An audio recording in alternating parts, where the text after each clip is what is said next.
Olá pessoal, tudo bem? Eu sou o professor Magnus. Tenho a honra de receber aqui no primeiro podcast do Magnus História o professor Daniel Gomes de Carvalho com o livro Revolução Francesa. Já vou adiantando, gurizada. O livro é excelente. O livro cumpre muito bem a proposta de ser um guia, né, de ser um manual, de ser uma introdução à revolução que mudou a humanidade. Foi ou não foi? Daniel, comenta aí, por favor. Muito obrigado, repito, muito obrigado pela sua presença. Ô, Magnus, eu que agradeço muito aí o convite, eu que agradeço imensamente a apresentação e também saúdo aí todo mundo que está escutando a gente hoje. Espero que o pessoal goste, espero que o pessoal aproveite essa nossa conversa. E a Certamente. Revolução Francesa, com certeza, muda o mundo, É, né? Eu começo o livro falando isso, ela muda, mas aí a exatamente. questão é como muda, né? De que maneira muda? E nós Exato. que estamos pensando na Revolução Francesa aqui da América Latina, aqui do mundo colonial, a gente tem que pensar também essa mudança sempre de maneira crítica, né? Sempre a gente não está comprometido com nenhuma exaltação nacional francesa. Isso dá para a gente a liberdade de contemplar, pensar, refletir sobre a Revolução Francesa sem deixar de lado possíveis contradições, né, que apareçam no nosso caminho. Sem dúvida. E é interessante que você comentou acerca dessa amplitude da Revolução Francesa no início, e você conclui, né, para o pessoal que está ouvindo a gente, calma, gente, só para a gente seguir de forma não linear o livro, tá? Mas Uhum. não se preocupem que a gente vai pontuando alguns itens aqui de maneira cronológica. Mas para quem vai adquirir o livro lá no site da editora Contexto, ele foi publicado, Daniel, você me corrige aí, por favor. Ele foi publicado na Contexto em 2002, é isso? 2022, perdão. 2022. 2022, perdão, tá? Ele faz parte da coleção, né, História na Universidade, temas fundamentais, né? Tem aí suas 170 páginas, mais ou menos, né? E como você destacou essa amplitude da Revolução Francesa, o título que você usou na conclusão, cara, genial. Você colocou assim, ó, a Revolução, dois pontos, indomesticável. É impressionante, né, Daniel? Quando você, assim, pelo menos a minha percepção como leitor, quando você conclui, é arriscado na história dizer isso, aliás, talvez incorreto, você me corrige também, mas ela se torna algo atemporal, o que é arriscado dizer, mas ela tem em alguns momentos essa feição, e onipresente, né, cara? Sabe, você conclui dizendo que ela é utilizada, inclusive, para defender bandeiras, né? Demonizar personagens e tal, as diversas, digamos assim, representações da Revolução Francesa, né? Pô, Magnus, é legal. É por isso que assim, eu não diria atemporal, embora eu Sim, entenda não. o que você quer Isso é um dizer com crime. isso, Eu né? sei, eu sei, eu sei, mas É. é para implicar com o pessoal da história mesmo, entendeu?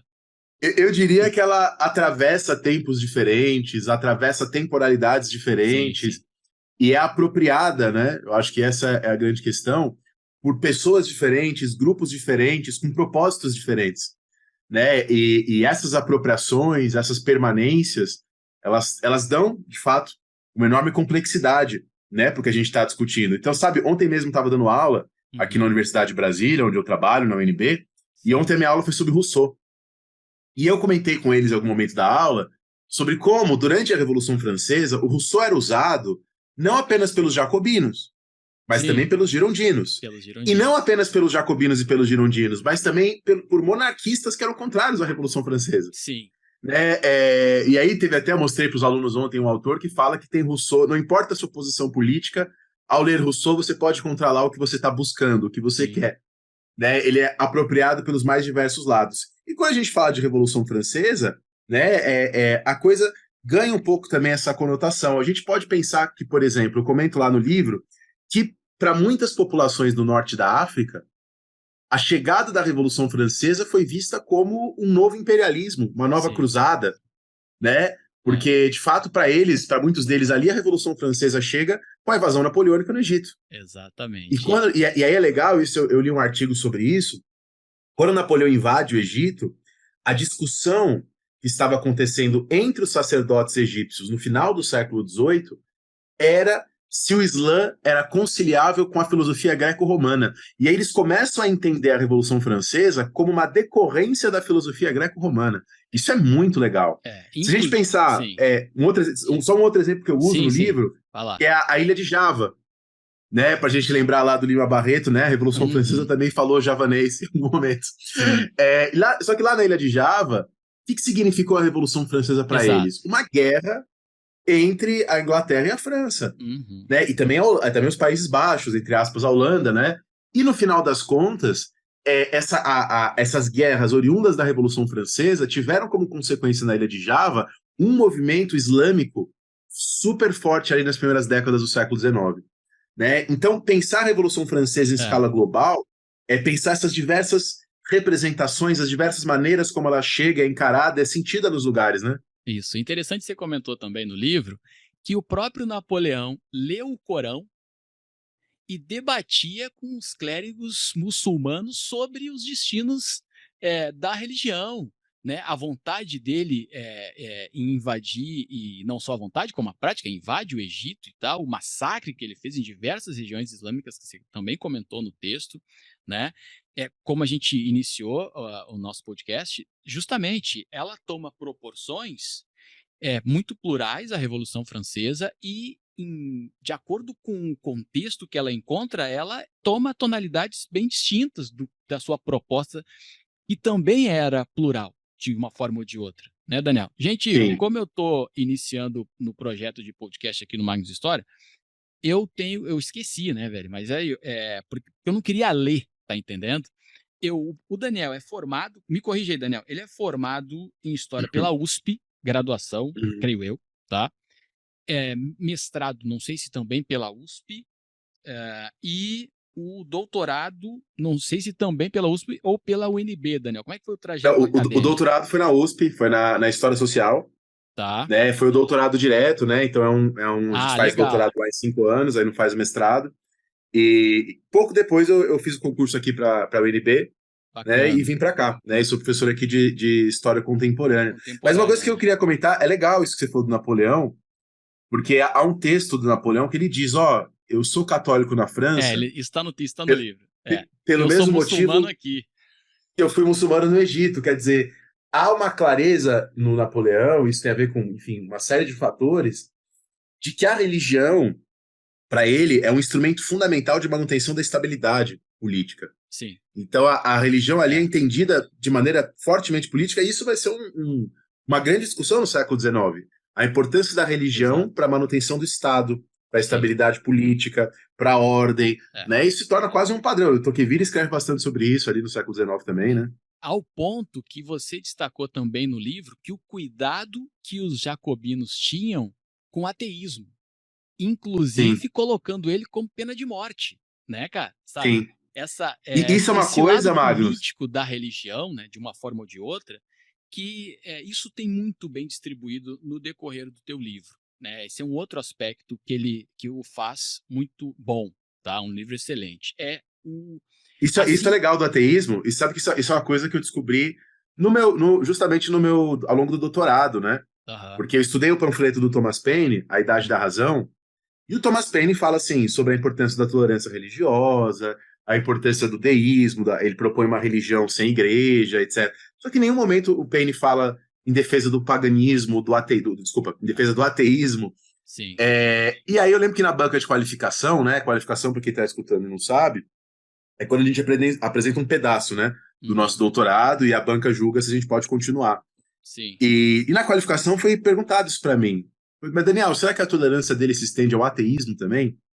E eu falei, poxa, eu não sei. E aí eu fui estudar a história do ateísmo nessa época, e de fato, você pega o Locke, Tratado sobre a Tolerância do Locke, o Locke Uhum, defende a tolerância até para hinduísmo, até sim. para islamismo, Generalizado. para.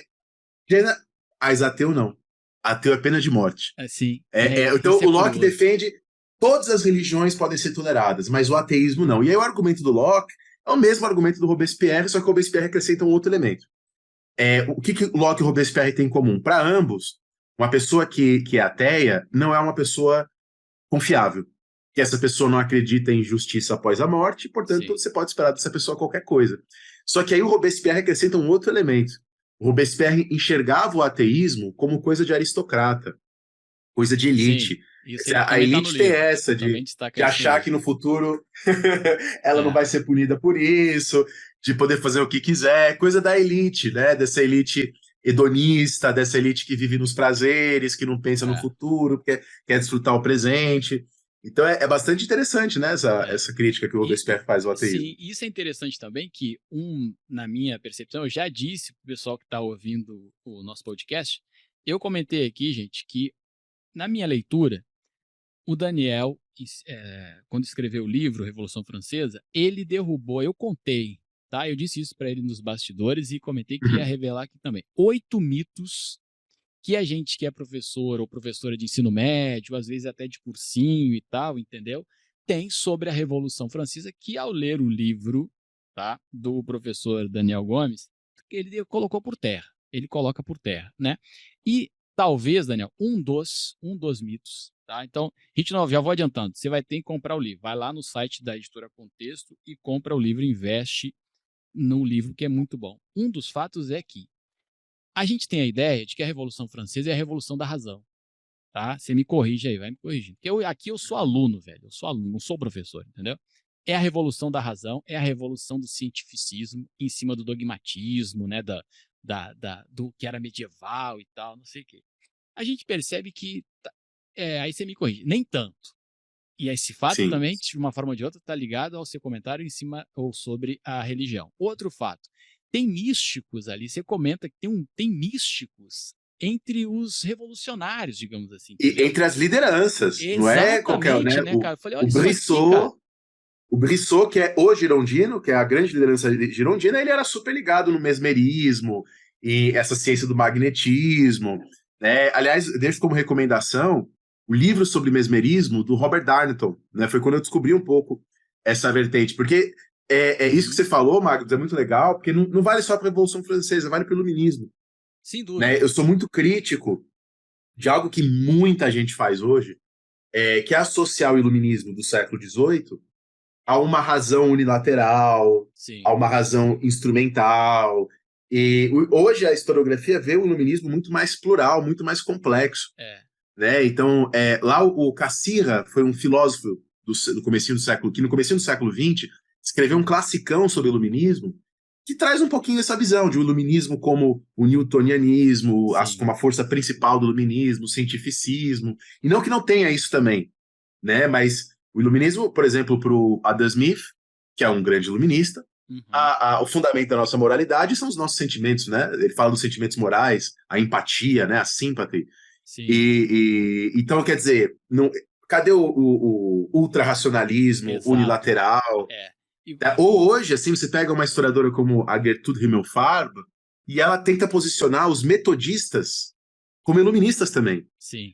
E pode parecer absurdo, mas se você começa a descobrir que vários iluministas ingleses, é o caso da Mary Wollstonecraft, tiveram a sua formação intelectual no meio protestante, Uhum, sem nessas dúvida. congregações e tal. É. Então, assim, a oposição iluminismo-religião, a oposição Revolução Francesa-religião, é um pouco mais É de se complicada. Não que a relativizar. oposição não tenha existido. Inclusive você usa sobre essa relação entre iluminismo e Revolução Francesa uma citação do Chartier, que o Chartier acusa que, olha, gente, entre relação e causa e efeito, a Revolução Francesa inventou um iluminismo para ela, entendeu? Perfeito. Do que propriamente aquela visão de que se há do iluminismo, que é um movimento centrado na razão, centrado no deísmo, centrado no anticlericalismo, centrado no anticolonialismo, não, calma, no antimercantilismo e tal. Um outro mito que seu livro também derruba, na minha percepção, é a de que o antigo regime era refratário, alheio, contrário à liberdade comercial, por exemplo, tá Hum. entendendo? Seu livro não diz que não, gente. Olha, analisando aqui os outros documentos e fontes e a historiografia e tal, não dá para a gente concluir dessa forma tão, sabe, rápida, né, sobre isso, né?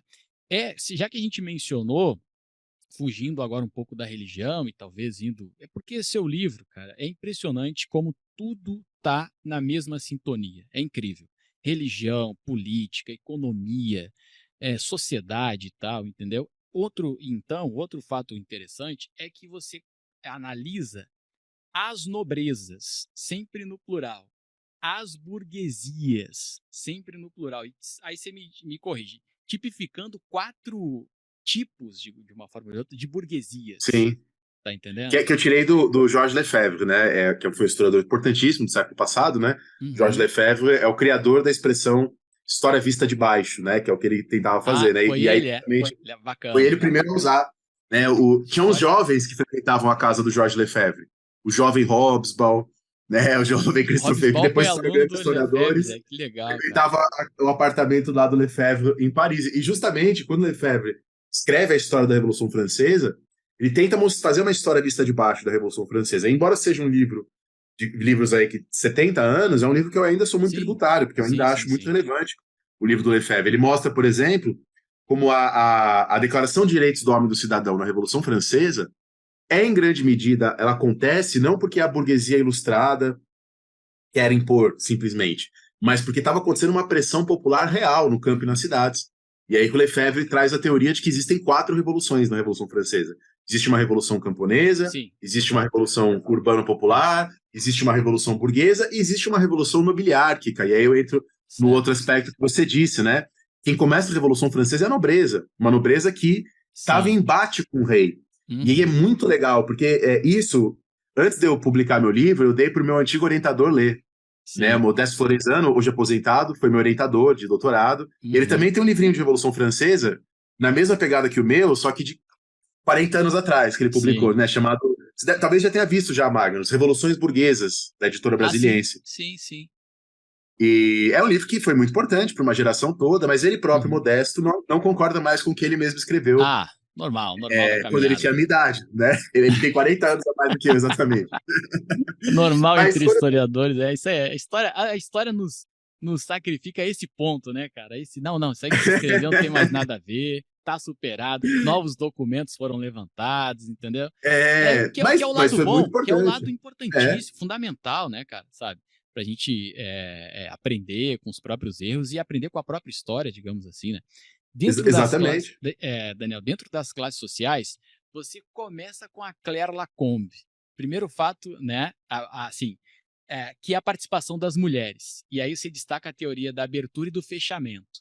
Depois você vai comentar que uma aristocrata, me corrige por favor, publica a Declaração dos Direitos da Mulher e da Cidadã, né? Ali já no limiar ainda de 1789 ou 1790, né, no início, digamos assim, dessa cronologia tradicional da Revolução Francesa. Você me corrige aí, tá? E é interessante... Olympe de Gouges não era... tá. Depois eu comento, então, no conjunto. E é interessante como você, no decorrer do livro, lança a mão da literatura, da música, da filosofia, sabe, de outras áreas. O livro é escrito por um humanista, entendeu? Aqui Daniel Gomes de Carvalho é um humanista que escreve um livro sobre a Revolução Francesa. Então a gente vai ter fragmentos de óperas, né? As imagens mais comuns, como a queda da Bastilha, por exemplo, entendeu? O próprio David na pintura sobre as investidas do Napoleão e tal, entendeu? Então essa ciência plural entre história, geografia, literatura, filosofia está muito bem construída, na minha percepção, no livro. Mas volta lá, vamos voltar à Declaração dos Direitos da Mulher e da Cidadã. Não sei se foi uma aristocrata que escreveu, ou um grupo de aristocratas que escreveu, ou não. Não, a Olympe de Gouges, né? Então, até alguns. Tem vários comentáriozinhos sobre o que você disse. Mas primeiro, então, só para deixar claro, a Olympe de Gouges, que escreve, ela era uma atriz como a Claire Lacombe. Mas eu acho que a sua questão é porque a Olympe de Gouges era monarquista. Talvez, ela esperava. Talvez eu tenha. Eu acho que por isso que foi a associação, porque ela esperava que a Maria Antonieta comandasse os direitos da mulher. Né? Ela dedica a Declaração de Direitos da Mulher e da Cidadão a Maria Antonieta. Né? Ela termina lá com Femme réveille-toi, né? Mulher, levante-se. Mas ela conclama Maria Antonieta. E ela, enfim, é morta em parte por isso. Né? O Olympe de Gouges, ela vai defender os reis contra a pena de morte, lá depois da proclamação da República e coisa e tal, e ela começa a pegar panfletos em Paris contra Robespierre. Né? Ela fala do hálito de Robespierre, que é um hálito que inflama a hipocrisia, é super engraçado. Tá, tem essa parte. Só que, evidentemente, né, Magnus, não é só por isso que ela morre. Né? Isso fica claro no que os jornais dizem depois do momento em que ela é guilhotinada. Os jornais falam, ela esqueceu das virtudes convenientes ao seu sexo. Quer dizer, trabalhando com uma ideia de que o espaço público tem que ser um espaço masculino, Aham. que ele não é um espaço feminino. Isso era um discurso, inclusive, dos jacobinos. Dos Tanto jacobinos. que os jacobinos fecham os 66 clubes de mulheres Femininos. revolucionárias É. que você A, tinha na França. a Claire Lacombe, ela é guilhotinada ou presa durante o período jacobinista, me corrige aí. Ela é presa, é mas ela presa. acaba saindo da Ah, tem cadeia. razão, isso. Ótimo, ótimo. E depois Tá que ela bom. sai da cadeia, isso daí, ô Magnus, foi muito difícil para mim descobrir, porque praticamente tem nada escrito sobre ela. Pois O é, que, o que tem sua vantagem, É, eu fui nas fontes, achei uma documentação, e aí eu sim. descobri que depois há um documento do Hospital Salpêtrière, lá em Paris, Uhum. que menciona que ela estava lá, que era um hospital para pessoas chamadas de loucas, né? Sim. Classificadas como loucas. Mas aí isso vai ao encontro do que você também comentou, da tal da teoria da abertura e do fechamento, que é uma discussão da historiografia feminista da Revolução. Uhum. Porque há muitas autoras, como a Joan Landes, por exemplo, que disseram que a Revolução para as mulheres foi contra a Revolução. Assim como o Iluminismo para as Exato. mulheres foi contra o Iluminismo. Essas são as autoras da teoria do fechamento, né? De que foi uma revolução É, anti-feminina e antifeminista. Agora, há outras autoras, e eu tendo a concordar mais com elas, que é o caso da Lynn Hunt, para pegar uma uhum. historiadora bem conhecida entre nós, e Sim. traduzida em português e tal, que acreditam que não. A Lynn Hunt, claro, ela não nega que há vários fechamentos para as mulheres na Revolução Francesa. Então, os jacobinos vão lá e fecham os clubes, assim como Rousseau escreve lá coisas terríveis sobre as Sim. mulheres, lá no Emílio. Ela não nega essas coisas, claro, não dá para negar. Porém, ela mostra que na Revolução Francesa há um protagonismo feminino muito importante, há uma ação efetiva das mulheres no espaço público, e isso deixa marcas, deixa heranças que permanecem ao longo do É. século XIX. E aí eu comento, né, a partir da Lynn Hunt, a gente não pode interpretar uma revolução apenas do ponto de vista dos seus resultados legais imediatos. Não, sem Né? dúvida. Se Sem dúvida. legalmente a Revolução Francesa não implanta o voto feminino, tem um outro fator muito importante. Quando os jacobinos não dão voto às mulheres, os jacobinos são obrigados a explicar por que eles não dão voto às mulheres. Uhum. Isso não foi feito antes. Ninguém explicava o porquê, porque era tido como óbvio. Exatamente. Que nem pra gente Exato. hoje. É. Ninguém hoje vai justificar por que um bebê não deve votar. Porque pra gente é óbvio que um bebê não deve votar. Sim. Né? E para muita gente, a condição da mulher era essa. Né? A condição de alguém que não tem a capacidade racional de participar do debate, da política. O fato dos jacobinos precisarem explicar mostra que a exclusão das mulheres do espaço público deixou de ser vista como natural, deixou de ser vista Sim. como óbvia. Sim. E ela é colocada em debate, é colocada em discussão. Essa é a teoria da abertura. Então há uma abertura na Revolução Francesa, uma desnaturalização de diversas desigualdades. Entre elas a desigualdade de homem e mulher. Então, claro, também para ninguém me entender errado, não é que só a Revolução Francesa contribuiu para isso. Há várias Sem outras dúvida, sem dúvida. revoluções, há várias outras É, coisas, é. mas ela tem um papel nisso. Você só comenta isso, né? numa determinada parte do livro, que essa aí eu deixei escapar a página, que você diz o seguinte: na Revolução Francesa, houve mulheres revolucionárias, contra-revolucionárias, aristocratas, burguesas e populares à esquerda e à direita. Só para a gente perceber uma outra parte do teu livro que para mim pô, aí você me corrige, mas é a citação síntese, posso estar enganado, entendeu? Você diz assim, já é na página 24 que você diz assim: todo processo histórico minimamente complexo carrega uma pluralidade de códigos e linguagens políticas que inevitavelmente convivem de forma contraditória. Cara, meu velho, isso, parabéns, porque, cara, que assim, isto é dizer pra gente, olha, gente, o que há na história é tudo menos linearidade. Isto é, entendeu? Menos um ponto sendo potencializado, sendo destacado em detrimento do outro, e isso é uma escolha social. Como você falou, quando os jacobinos precisam dar uma explicação social, e não só sobre as mulheres, mas também sobre a escravidão, que a gente vai Sim. mencionar aqui, tá entendendo? É justamente o momento que eles são colocados, né, contra o paredão, digamos assim, tá? Para dizer, olha, vocês não são os porta-vozes dessa forma de pensar, né?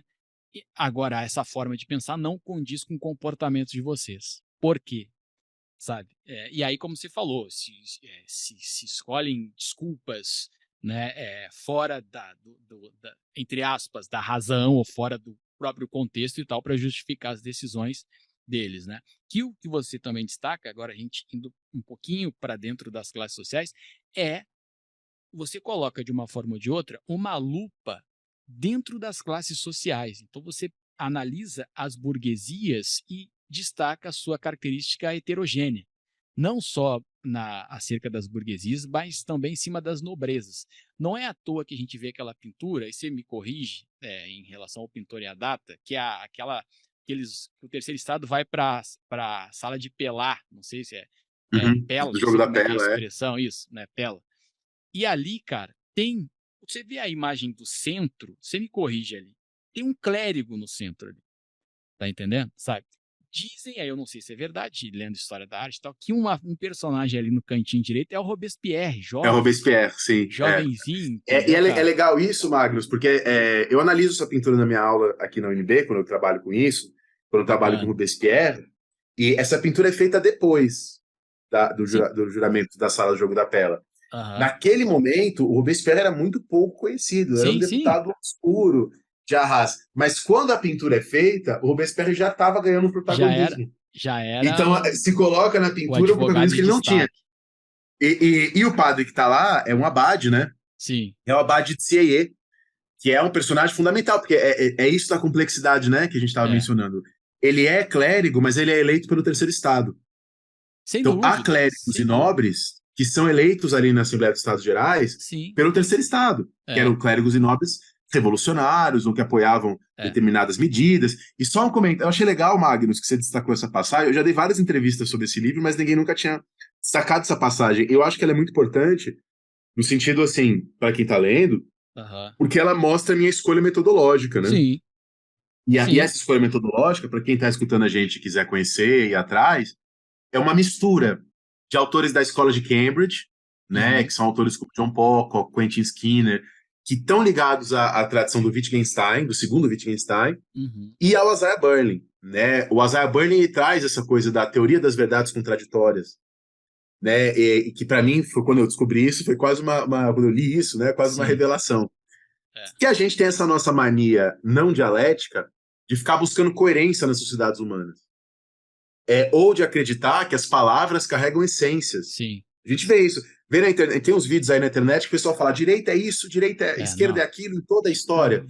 Como se os termos, conceitos não Sim. tivessem uma história, Exato. não tivessem usos. Então, eu trabalho com a ideia wittgensteiniana que as Uhum. palavras não têm significados, as palavras têm usos. E é esse uso que me traz o significado. E eu É. trabalho todo o livro a partir dessa chave. E a partir Sim. da chave que Revolução Francesa é nada mais, nada menos que um nome. Uhum. É um nome. Exatamente. É um nome que a Exatamente. gente dá para várias coisas É. contraditórias, complexas, plurais. Mas tem gente por aí, e aí é uma escolha metodológica mesmo. Tem gente que Sim. discorda de mim, mas tem gente por aí que gosta de encontrar essências, né? Não falar a É. Revolução Francesa foi essencialmente isso, ou foi essencialmente aquilo, ou foi Sim. essencialmente aquilo outro. Quando, na verdade, há várias revoluções dentro da Revolução. É, exatamente, né? Eu não sei se você já leu Teoria das Revoluções Científicas, do Thomas Sim, Kuhn. do Kuhn. Exato. Ali, cara, quando eu li aquele livro, tempão já, ele tem um recado ali que ele diz assim: a construção de conceitos, tá? Ele passa por não conceitos, digamos assim, ou todo consenso vai, de uma forma ou de outra, eliminar o dissenso, aquilo que é discordante. Cara, e aí eu passei a admirar e a gostar daqueles livros, daqueles estudos que enfatizam o discordante, tá entendendo? Isso. Ele só enfatiza o dissenso, onde ninguém quer ler, ninguém quer estudar, porque quando se cria, você conhece melhor do que eu, você é professor universitário, eu fui professor universitário, você sabe como é que é. Pior, assim, pior não, mas assim, quando inventaram a linha de pesquisa, aí já tem erro. Já, porque a linha de Uhum. pesquisa ela consegue, ela faz um esforço para congregar todo, que nem você falou, toda uma nomenclatura ao redor da Revolução Francesa, por exemplo, entendeu? E os discordantes, não, exclui, não está na linha, exclui, não está na trilha de aprendizagem, exclui e tal. Quando o seu livro faz um exercício, não só na linha consensual, mas na linha de sensual também. E talvez até mesmo o atraente do livro é essa linha de sensual, entendeu? Sabe? Foram justamente aqueles mitos que eu comentei contigo. Por exemplo, né? Ó, Pessoal, vou revelar alguns mitos aqui, tá, no podcast, mas vai lá no site da Editora Contexto e dá uma olhada no livro do professor Daniel. Daniel, por exemplo, a gente tinha a ideia, isso aí muito provavelmente você já desmistificou em várias palestras que você tenha dado sobre esse livro, tá? Mas eu gostei também por causa disso, a ideia da inimizade, entre o Robespierre e o Danton, Ah, né? sim. Aí, Isso daí, cara, tá, eu sabe? descobri a partir de um Não, historiador, que é o Jeremy Popkin. Foi quem não, me mostrou isso. a ideia de que o Danton tinha sido acusado de, cara, isso tá em livro, né? É invenção, o Max tá louco e tal. Tinha sido acusado de corrupção, entendeu? E o Robespierre e mandou ele imediatamente para a guilhotina. Não, já que já se viu, né? Esse comportamento, sabe, antiético aqui na convenção, vai para a guilhotina e tal, entendeu? Aí você, no seu livro, traz que não, peraí, gente, peraí. Um pouquinho mais Inclusive, complexo. exata, muito mais complexa. Primeiro, na minha percepção, não havia inimizade. Né? Segundo, você destaca aí, você me corrige, mas eu pelo menos entendi dessa forma, a guilhotina, a condenação do Danton passa por uma votação, Uma né? votação. O Robespierre vota a favor da condenação. Aí ele Também para vota, ninguém entender. Ele ele vota a favor. vota a favor. Não, eu tinha. Tá, então eu tinha entendido errado. Mas a Legal. questão ele foi o único, Robespierre, que foi tentar dissuadir o Danton, falar pro Danton pedir Sim, desculpa, tem razão. Que aí se posicionar de outra Danton maneira. não voltou atrás, né? Manteve a postura Não crítica. volta. E aí a questão. Tem várias questões importantes aí, Magnus. A primeira é assim: sobre a venalidade do Danton, o fato do Danton ser corrupto, provavelmente ele era mesmo. Assim, tem toda uma historiografia que analisou Sim. isso. Isso foi um grande debate. Historiadores do século XIX diziam que não, mas aí o próprio Mathieu, Albert Mathieu e o Lefebvre, que eu já citei, mostraram que havia sim uma venalidade ligada ao Danton. Isso é uma questão. Mas uma segunda questão, que eu acho que é muito importante, o que você disse, Magnus, é que você falou assim, que as pessoas pensam que o Robespierre foi lá e mandou matar. Sim. Como se o Robespierre fosse um ditador. Exato. E a grande questão é essa. Robespierre não era ditador. Nunca foi ditador. Isso está bem descrito no livro. Mas eu quero até enfatizar que já teve gente me xingando no Twitter por causa disso. Falando assim, o Daniel passa pano pro Robespierre e coisa e tal. Cara. Não, Vai ler, tem historiadores, até historiadores críticos da Revolução Francesa, como François Furet, já falaram, tem um livro lá do François Furet que ele diz, não, de fato, Robespierre nunca foi ditador da França.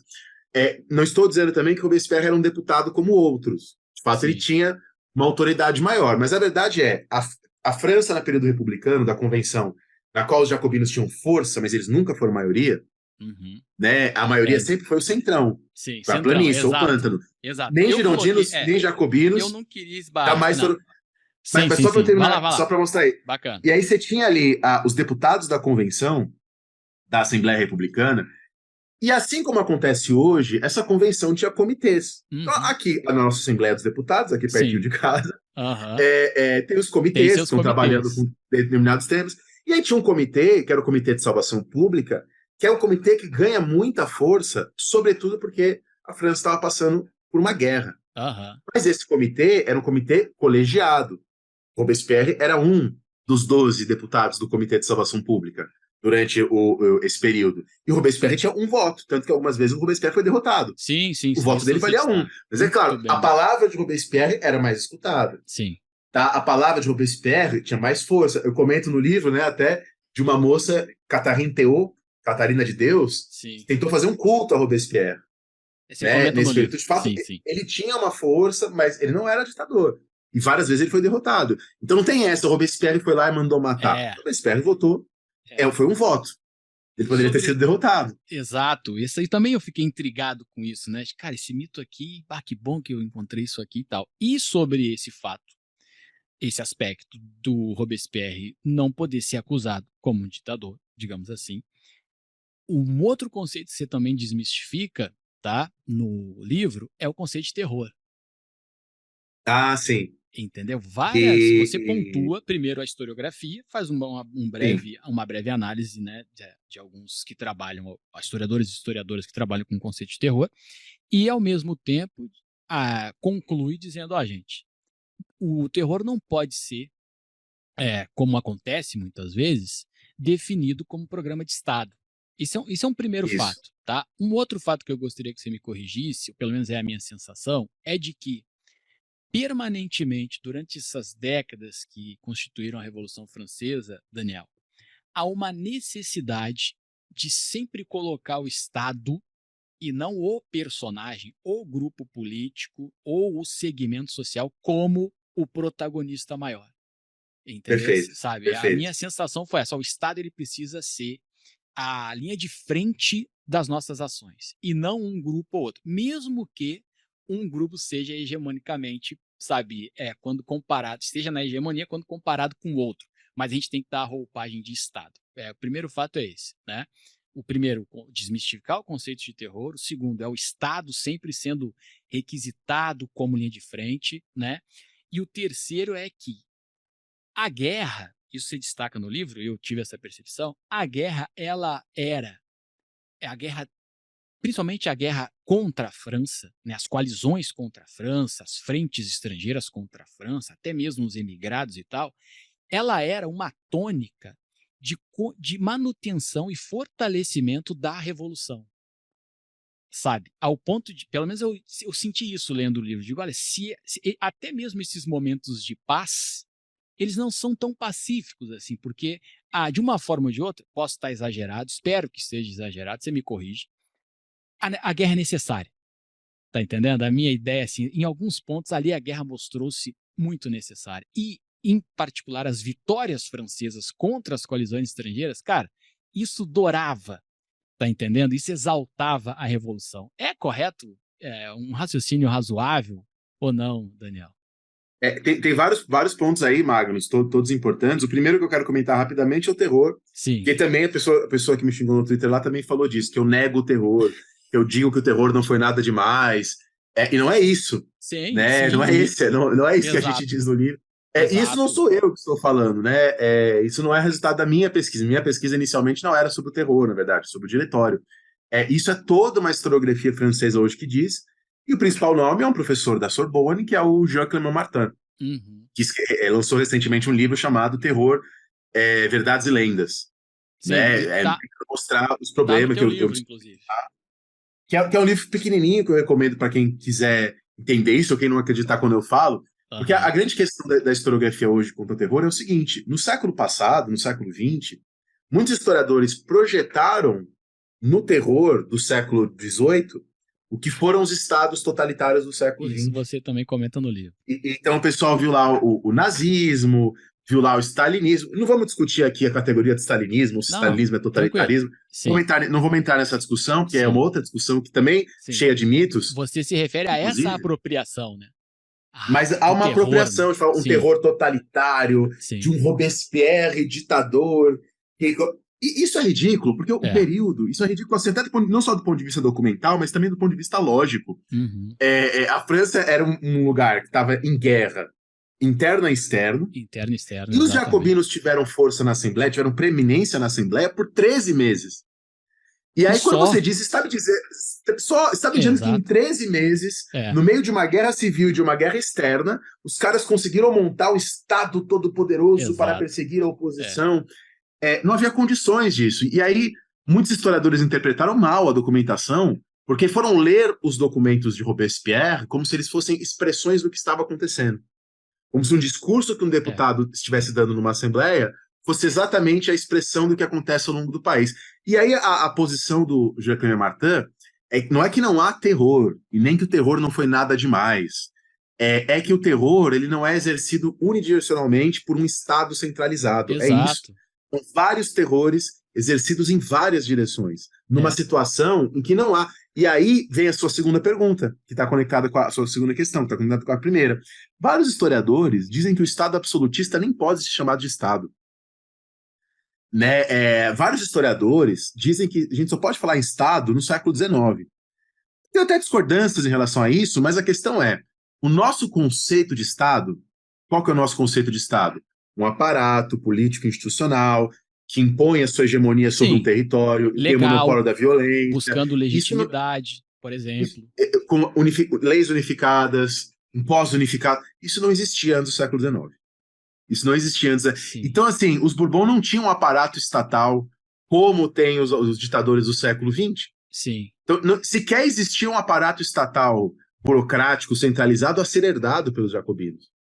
Sequer isso existia. Ah, entendi. Agora, Sequer isso não, existia. entendi. Mas agora, no decorrer dos livros, dos documentos e tal, e aí, claro que eu estou fazendo aqui uma suposição extrafactual, que o pessoal da história fica louco quando a gente faz anacronismo e suposições extrafactuais. Eles, meu Deus, Contrafactuais, Magnus, né? contrafactuais e tal. Que dia que tu tirou isso? Que documento? Isso, pensamento não dá, Magnus. Pensamento não dá. Que é a melhor parte. Essa parte é a que implica, é a que instiga, explicações e tal. Uhum. Mas assim, apesar de não, e inclusive você destaca isso quando você analisa o conceito de terror, várias vezes você destaca que algumas práticas de guilhotina, de degola, enfim, de morte desenfreada, foi foi um comportamento pessoal, arbitrário, sem nenhuma ordem para tomar aquela medida e tal, entendeu? Né? Agora, a minha sensação, mas aí, claro, está no mundo da sensação, né, Magnus? Não é propriamente no que está escrito ou não está nos documentos e tal. A preocupação de fazer, pelo menos, o Estado, ou pelo menos, sabe, uma forma de poder, entre aspas, digamos assim, o protagonista do que propriamente um personagem, um segundo personagem ou um grupo. Não, a gente precisa de uma eleição para isso, de um comitê para isso, de uma documentação para isso, de uma votação para isso. Foi nesse sentido que eu me referi. Essa necessidade ininterrupta de, né, entre aspas, né, formalizar, fecha aspas, as decisões. Eu percebi isso, que existia essa preocupação, tá entendendo? Mas como você destacou, olha, a formação de Estado que a gente tem hoje é do século XIX, não é do XVIII, não dá para a gente atribuir. Beleza, tranquilo, né? E um outro fato, que também está, de uma forma ou de outra, correlacionado com esse, é a ininterrupta guerra. Tem um livro que você deve conhecer, professor de cursinho, foi professor de cursinho, ou é professor de cursinho e tal, Daniel, que é a do Burns, que ele diz assim, Edward MacNaught Burns, que é o História da Civilização Ocidental, volume 2. Sim. Ele diz assim que chega lá no fim da era napoleônica, né, no período da restauração, lá pelo Congresso de Viena, que ele diz assim, gente, a França tá cansada, cara. Tá entendendo? A França tá cansada, cara. É guerra desde 1790, sem contar a Guerra dos Sete Anos, que você também destaca, sem contar a Guerra de Sucessão Austríaca, isto é, cara, são décadas e décadas ininterruptas de guerras internas e externas, entendesse? Sabe, a França cansou. Quando ela chega lá no Congresso de Viena, ela cansou. Digo, olha, gente, tudo bem, o que eu tenho que fazer? Você tem que pagar indenização, entregar território, tá tudo bem. Tá entendendo? Sabe? Restaurar a monarquia, tá, gente, tá bom. Claro que isso vai levar a outras convulsões, você destaca no livro, as de 1730, as de 1748, a própria derrocada da França na Guerra Franco-Prussiana e tal, entendeu? Agora, a guerra é uma tônica, né, que, de uma forma ou de outra, contribuiu, aí você me corrige, tá? Para dar determinados tons à revolução. É um raciocínio razoável ou não, Daniel? Sim, sim, e aí legal demais, Magnus. E aí tem algumas coisas a serem destacadas, né? Então eu já começo mencionando um livro para quem quiser, que tem em português, chamado A Primeira Guerra Total, do David Bell. O David Bell é um grande historiador dos dias de hoje, inclusive é filho do Daniel Bell, que talvez mais pessoas conheçam, né? E o David Bell tem várias posições, inclusive, que eu discordo bastante dele. Mas nesse livro, ele tenta mostrar que há na Revolução Francesa uma mutação, uma mudança na própria ideia do que é uma guerra. Então, assim, há uma continuidade, há muitas guerras, Guerra de 7 Anos, etc., mas há uma mudança na noção de guerra na Revolução Francesa. Por quê? E aí isso tem a ver com a própria emergência da ideia de nação, da ideia de Estado-nação, porque as guerras, na época moderna, eram feitas majoritariamente por mercenários, por pessoas recrutadas, às vezes, das classes mais pobres, né? Tem histórias na Espanha de oficiais indo para bordéis recrutar pessoas, recrutar homens que estavam ali para os exércitos, mas o oficialato geralmente era da nobreza, os oficiais, das lideranças. Tanto que a Revolução Francesa estabelece uma espécie de cota para o oficialato. Uma espécie não, uma cota mesmo. Que 2/3 dos novos oficiais têm que ser pessoas vindas do povo. Não podem ser pessoas da antiga nobreza, para justamente mudar o oficialato, as lideranças, né? E aí isso é um fator importante, porque no começo da Revolução Francesa, o oficialato é inexperiente. Sim. Mas como as guerras duram de 1792 até 1815, claro, com interrupções, Sim. mas breves interrupções, mas como as guerras duram décadas, esses oficiais vão ficando experientes, que é o caso do próprio Napoleão. Entre eles, Napoleão não poderia ter ascendido não fosse o fim dos privilégios da nobreza. Sim, exatamente. Ele não teria ascendido ao cargo que ele ascende. Então, há uma transformação da noção de guerra, porque há agora a ideia de uma guerra feita pelo povo, pela França, e não apenas uma guerra em nome do rei, por um território, é um povo contra outro povo. Aí o David Bell conta um caso legal, é um caso do Saint-Just, né, que o Saint-Just estava lá liderando um exército, junto com o exército, toma uma região ali no leste da França, dos prussianos, e aí os prussianos querem negociar, fazer um acordo de paz com ele. E ele fala, não vou fazer acordo de paz. Não somos iguais negociando. Aqui é um povo contra outro povo. Sim, aqui é a guerra da liberdade contra seus inimigos. Então, uma mutação da ideia de guerra e há um recrutamento em massa. Os jacobinos conseguem juntar um exército de 700 mil pessoas. Isso é quase o dobro do exército dos 14. Se a gente for contar com os rivais, aí teve que juntar, né? A Áustria, a Prússia, Estados Alemães, Rússia para dar 960 mil. Daí peraí, daí é covardia também, né, cara? Os caras, sabe? No auge, você destaca que o efetivo militar francês chega a quase 800 mil em um determinado momento e tal. Agora, você não acredita para a gente só fazer um pulinho, atravessar o Canal da Mancha e ali na Inglaterra, você não acredita que o Model Army lá do Cromwell não possa ter contribuído para esse reflexo na França? Isso é a gradativa profissionalização das forças militares com certeza, né? Porque, veja, duas coisas, né? Primeiro, com essa guerra que você comenta, né? Que é isso aí, contra a França contra a Europa, basicamente, começa essa guerra é fundamental para haver uma identificação entre a nação e a revolução. Uma identificação entre a nação e a revolução a partir da guerra. A guerra provoca isso, de certa maneira. E todo o debate sobre a guerra gira em torno um pouco desse ponto, né? Porque, no final das contas, foi a França que declarou guerra. A partir de uma ameaça... Se você destaca... A declaração de Pillnitz ali, né? Não sei se a pronúncia é essa, mas assim... E os historiadores, assim, têm desconfiança se essa declaração era séria. Eu já vi gente de acusar que ali é o estopim. Eu falei, não, peraí, gente, tá escrito aqui que é um encontro, é uma reunião. Calma, não tem um decreto assinado ainda para... E a questão, Magnus, é que, assim, nesse momento, em 1792, quer dizer, começo da Revolução Francesa, já chegou lá na Inglaterra, tá? Mas em 1792, começo da Revolução Francesa, essas potências, Áustria, Prússia, Rússia, eles estavam preocupados com a Polônia. A questão polonesa era a questão fundamental. Lembrando que a Polônia também tem uma revolução, embora as pessoas não saibam. Destaca. E a Polônia faz uma constituição antes da França. A Constituição da França, em setembro de 1791, a Polônia já tinha feito a sua própria Constituição meses antes. E é isso, a preocupação fundamental lá em Pillnitz era a preocupação sobre a Polônia. Eles fazem uma declaração sobre Luís XVI, mas era uma declaração vaga, ambígua, e ela é recebida na França como uma declaração de guerra, e os girondinos vão dizer, e mais, os girondinos vão dizer que a guerra seria boa para estabilizar o interior da França e difundir os princípios revolucionários. Aí os girondinos conseguem a vitória, a França declara a guerra no dia 20 de abril de 1792. Com certeza, agora respondendo a outra questão, tem uma relação com o New Model Army da Revolução Inglesa. A Revolução Inglesa era evocada a toda hora na Revolução Francesa. Quando teve lá o debate sobre a morte de Luís XVI, circularam vários panfletos sobre a morte de Carlos I. Porém, e aí tem uma diferença importante, uma diferença tanto no New Model Army quanto na decapitação dos reis, porque, para quem está escutando e não sabe, né, no século XVII, um rei da Inglaterra é decapitado, né, o rei Carlos I. Só que tanto a decapitação do Carlos I quanto o New Model Army do Oliver Cromwell, ambos tinham uma conotação religiosa. Ambos tinham...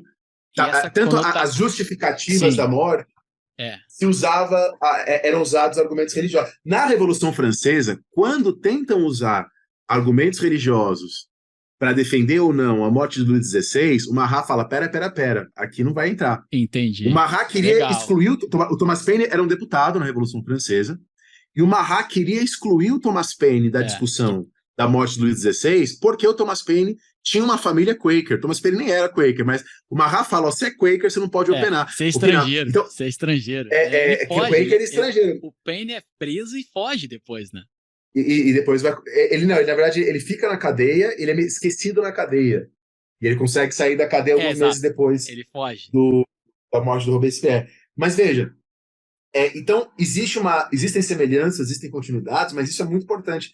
Claro. A questão religiosa, na justificativa da morte do Carlos I, era fundamental. As teorias da resistência protestante. E no caso do Luís XVI, o papel é bem reduzido. Entendi. A mesma coisa no caso do exército. O exército, os exércitos que eram constituídos na Revolução Inglesa eram um exército de puritanos. Exato. Ali era um exército, ali na Revolução Francesa, um exército de franceses. Exato, acima de tudo, né? Acima de tudo. Inclusive, você destacou agora essa analogia que os franceses sempre buscavam, quer dizer, sempre não, mas buscavam nos ingleses e tal. Tem uma frase do Turgot que diz para o Luís XVI, olha, por muito menos, fulano perdeu a cabeça. O Carlos I perdeu a cabeça, sim. Então, e aí, a decapitação do Carlos I um século antes estava lá, sombreando. Exato, E é interessante, aí você vai me tirar a dúvida entre os biógrafos e biografias e biógrafas do Luís XVI. Você já deve ter escutado isso. Eu fiquei encucado. Eu já li o seguinte, em livros anedóticos, né? Que tem não sei se você já ouviu essa frase, que o Luís XVI, ao ser decapitado, essa parte do podcast é pra galera que gosta de curiosidades da história, tá entendendo, velho? A cabeça decapitada, segundos antes, ele disse, ou ele pediu para que comentassem, né? Ele disse, franceses, morro inocente. Essa frase, você já leu ela por aí alguma vez e tal, ou não? Já, assim, eu não sei dizer se ela... existem relatos mesmo. Não, existem relatos sobre essa frase, mas eu não sei, a gente não sabe se ela é apócrifa. Entendi. Né? Como aquela outra frase. A do Danton, né? A do Danton disse, exibam minha cabeça porque ela é bonita. Porque ela vale a pena, tem essa também. Ou aquela outra, que o Duque do Guarda-Roupa do Luís XVI teria dito, né, o Luís XVI teria dito, é uma revolta. Aí o Duque falou, não, senhor, é uma revolução. Sim. Ninguém sabe se essas frases foram de fato ditas, se são anedóticas. Geralmente elas são apócrifas. Ou aquela história de que o Luís XVI tentou fugir de Paris e ele foi reconhecido porque alguém tinha uma moeda que tinha a cara de Luís XVI, aí viu Luís XVI. Essa história foi contada por um cara anos depois, no momento que esse cara estava pedindo benefícios financeiros por ter prestado serviço à França. Então, assim, tem várias possibilidades, tem várias provas que possivelmente essa história é uma invenção também. Exato. Mas, enfim, são histórias divertidas, né? Eu gosto dessas o pessoal às vezes... E eu acho que a história falsa mais famosa da Revolução Francesa é o famoso se não tem pão, comam brioches, atribuído a Maria Antonieta. Exato, que não existiu, Daniel? O Rousseau cita essa frase, a mesma frase, falando de uma rainha espanhola. Você tinha 50 anos. Você comentou no livro. 50 anos antes da Maria Antonieta nascer. É verdade. Então, e assim, aí, uma vez lenda, né, velho? Você pode usar em qualquer lugar, para qualquer personagem que é lenda, entendeu? E fica, o pessoal gosta, se diverte, né? Teve uma passagem do livro, tá, que você destacou uma citação que eu estou aqui no meu fichamento procurando, tá? Uma hora eu acho, que é do historiador Jean Jaurès, se aí você corrige minha pronúncia. Ele diz assim, as limitações e as contradições da Revolução Francesa são reveladas diante do tratamento para com suas colônias. É a relação da França com suas colônias que desfaz muito do propósito da Revolução Francesa, das vontades tanto de girondinistas quanto de jacobinistas e tal. Entendeu? É ali na relação com as colônias que a França realmente diz o que ela quer com a Revolução. Né? Maravilhosa essa frase, né? A dialética pura. O Jaurès, né, um marxista. E a questão aí é muito legal, porque o que ele tá dizendo é o seguinte, para as pessoas entenderem a gente, né, Magnus? O que ele está dizendo é uma revolução que se proclama universal, direitos do homem, liberdade, Então, a gente vai compreender os limites desses direitos, os limites dessa liberdade, a extensão desses direitos, a extensão dessa liberdade, entendendo como os revolucionários lidam com esse outro radical, Sim. que é o escravizado das colônias. A França, eu digo isso no começo, né? Não era um reino meramente, não era um país meramente. A França era um império, e esse império contava, calculamos, com 700 mil pessoas escravizadas. Como Sim. é que a Revolução lida com essas pessoas escravizadas? Como é que ela pensa tudo que ela pensa sobre liberdade, direitos? Como é que isso é pensado quando a gente coloca em jogo este outro que está trabalhando para sustentar a riqueza dos franceses? Uhum. Veja, o Haiti, na época de Saint-Domingue, né, São Sim, Domingos, a colônia de São Domingos, o atual Haiti, era a colônia mais rica do mundo. sim. A Produzia a maior se parte do café mundial, uma grande parte do açúcar mundial era produzido nessa é, ilha, que era uma colônia francesa, com é. 500 mil pessoas escravizadas. Custou, Como é que você a Revolução destaca, lida com isso? custou 96 milhões de libras para os cofres franceses a Revolução Haitiana. Você destaca no livro, né?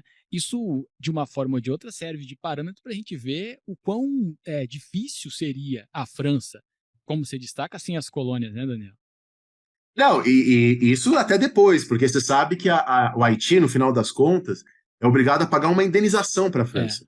exato. Que só vai reconhecer a E independência em 1830, como você destacou mil aqui. oitocentos e trinta, mas a indenização é paga até a última década, um pouquinho antes da última década do século XIX. Pá. E o banco que administrava a dívida do Haiti, o Crédit Mobilier, é o Uhum. mesmo banco que financia a construção da Torre Eiffel. Né? Então a gente pode falar, né? É legal que tem aquele livro, aquele texto bem legal do Roland Barthes sobre a Torre Eiffel, né? Ele fala sobre os vários aspectos da Torre Eiffel, mas ele não aborda esse. O fato de que há um banco que financia tanto Sei. a construção da torre quanto as dívidas vindas do Haiti. Né? Então a gente pode falar que a Torre Eiffel também é a riqueza, o dinheiro que ergue aquilo que até hoje é símbolo aí da França, de Paris, também foi financiado, foi pago com dinheiro da escravidão, né? Com dinheiro da colonização. Então isso é bastante interessante, né? E aí justamente a relação da França com as colônias é uma relação que muda ao longo da Revolução. Então, de início, tinham deputados abolicionistas? Tinha vários. O próprio Sim. Mirabeau, ele fala, ó, quando vocês fazem a Declaração de Direitos do Homem e Cidadão, vocês tinham que ter Sim. abolido a escravidão, ali em Tem que 1789. contemplar a escravidão, tem que a abolição, tem que Porém, contemplar. não foi a posição majoritária. Que Quando ficar pronta a primeira Constituição da Revolução Francesa, em 1791, eles decidem que as colônias têm autonomia para ter as próprias leis. E como as assembleias coloniais eram controladas por homens brancos, isso significava, na prática, manter a escravidão manter a nas escravidão. colônias. Que foi o que Manter. Então, aconteceu. é o que acontece de início. Que é o que acontece de início, exatamente. Só E aí, depois, nesse no mesmo período. ano de. Oh, desculpa. Só depois, no período jacobinista, é que a abolição ocorre, mas em seguida o Napoleão restaura. Antes, Guadalupe Nesse já tinha mesmo ano. restaurado, né? Que nem você destacou no Nesse livro. mesmo ano de 1791, é aí que ganha força a Revolução Haitiana. Uhum. E aí, o meu ponto no livro é que não é que a Revolução Francesa simplesmente influencia o Haiti. São revoluções entrelaçadas e com Uhum. autonomia, com aspectos próprios. É a Revolução Haitiana, em toda a sua radicalidade, que obriga a Revolução Francesa a discutir a questão da escravidão. Uhum. E aí, justamente em fevereiro de 1794, quando os jacobinos estão à frente, você tem a abolição da escravidão. Tá? A abolição que é mantida depois pelo o diretório mantém a abolição, em Sim. 1795, e aí quando Napoleão dá o golpe e assume, em 1799, a Constituição de 99 volta com esse dispositivo de autonomia das colônias, delas terem as próprias leis. Abre caminho para a restauração da escravidão. Sim. Quer dizer, a escravidão não existiria mais no território francês, mas poderia existir nos territórios das colônias francesas. E aí, justamente, Napoleão restaura a escravidão e isso catalisa a independência de fato do Haiti, que é Sim. proclamada em 1804. É Então, interessante. olha só, né? Sim. Isso é interessante você mencionar sobre o comportamento da França em relação às colônias e à escravidão, que oscila da mesma forma, e você me corrige se eu estiver enganado, que oscila, por exemplo, o voto. O voto oscila muito entre o censitário ou universal, né? Ora, o censitário existe, ora ele é extinto em relação ao voto universal masculino. Um outro fato é o divórcio, que também oscila, a lei do divórcio, né? Uma hora Sim. autoriza, noutra hora revoga. entendeu? Para a gente levar em consideração que, aí você me corrige também, esse exercício que eu faço contra as fontes, né, contra a historiografia, é que a revolução, isso tem no teu livro que um filósofo, um autor, ele vai querer começar, ele é testemunho ocular dos episódios ali, e ele diz assim, eu não posso escrever sobre a Revolução Francesa. Por quê? Porque a Revolução Francesa que era hoje de manhã não é a mesma que está acontecendo hoje à noite, tá entendendo? Quem escreve isso é bem legal, é o René Chateaubriand. Chateaubriand, para quem não sabe, é o primeiro autoproclamado conservador da história. Primeira pessoa da história a falar, eu sou conservador. Foi o Chateaubriand, ele que inventa o termo conservadorismo. Sim. Né? É claro que as pessoas vão dizer, não, que tinham pessoas antes dele, como Burke, que eram, mas não tinha o nome. E aí, é isso aí, ele tentou escrever uma história da Revolução Francesa. E aí ele escreveu mais tarde, falou, tentei escrever, mas as coisas que eu escrevia de manhã eram sempre ultrapassadas pelos acontecimentos da noite. Exato. Então, complexa era a dinâmica revolucionária, né? Isso é muito legal, né? Assim, essa discussão. Ela chegou numa proporção, assim, de a fazer essa reflexão de que, olha, eu não posso escrever sobre um fato mutável, sabe, muito rapidamente e tal, para a gente entender a que ponto ela foi, né, cara, sabe, a que ponto as convulsões ocorrendo. E você também destaca no livro, né, Daniel? A França, ela tá numa revolução em meio a revoluções, digamos assim, em meio a problemas paralelos, digamos assim, a Áustria, a Polônia, a Rússia, o Império Turco-Otomano, isto é, há uma convulsão ao redor dela, sabe? Não só contra ela, contra a França, bem como os problemas internos de cada monarquia, né? O próprio Império Austro-Húngaro, sabe? Que nem que você destacou, a Polônia, que de uma forma ou de outra, aí você me corrige, a questão polonesa vai ser, às vezes, um escudo para a França, entendeu? A minha sensação... Essa é uma passagem clássica do Jorge Lefebvre, né? Quando ele Uhum. fala, a Polônia se ferrou. Porque ela é invadida, os russos matam gente pra caramba. Aliás, mais mortos do que os guilhotinados no assim chamado terror da Revolução Francesa.